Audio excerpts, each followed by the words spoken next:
On this episode of The Nightly Chill, we take a look at All Cheerleaders Die, a comedic horror movie from the writing-directing pair of Lucky McKee and Chris Silverstein. The movie follows the twisted adventures of a group of cheerleaders and the witch who resurrects them after a fight with some angry football players leave the girls a hot, bloody mess at the bottom of a ravine. I'm Cinematico Magnifico of amoralcrackpot.com, and along with their new lease on life, the titular cheerleaders not only must come to terms with what's happened to them, but also the young men who are none too happy to discover the girls are somehow still alive. What follows is a movie that is more dark comedy than horror, but also one that mines its material for all it's worth.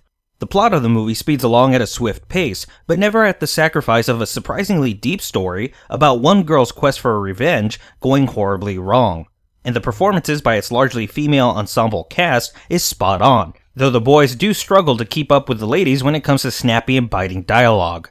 That said, those looking for more scares than laughs are sure to be left a bit disappointed. But despite this focus on laughs and teen melodrama, All Cheerleaders Die doesn't skimp on the effects, with more than enough blood and gore to reinforce the horror half of its comedy-horror equation. Darkly funny at times and brutal at others, it's also important to note that the tonal shifts during some sequences are not at all drastic enough to be distracting.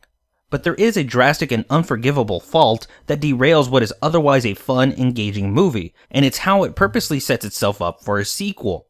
This wouldn't normally be an issue, especially given its genre trappings and B-horror style, but the fact that this happens during what is very much the climax of the movie is ridiculous and possibly why it isn't very well received.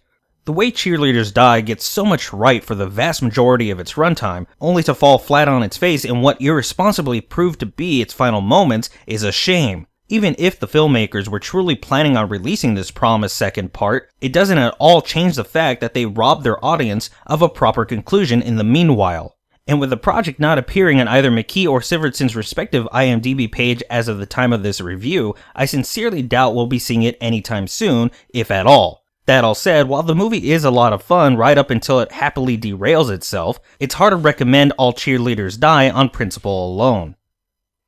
You can follow Amoral Crackpot on Facebook and Twitter, and also be sure to leave any questions, comments, and suggestions for future reviews in the comments section below, and maybe discuss today's movie at greater length. Tune in next week when we'll be taking a look at Missionary, in which Dawn Olivieri portrays Catherine, a struggling single mother who carries on a forbidden and explosive love affair with the titular Mormon missionary. But until then, I'm gonna make like a tree and get out of here.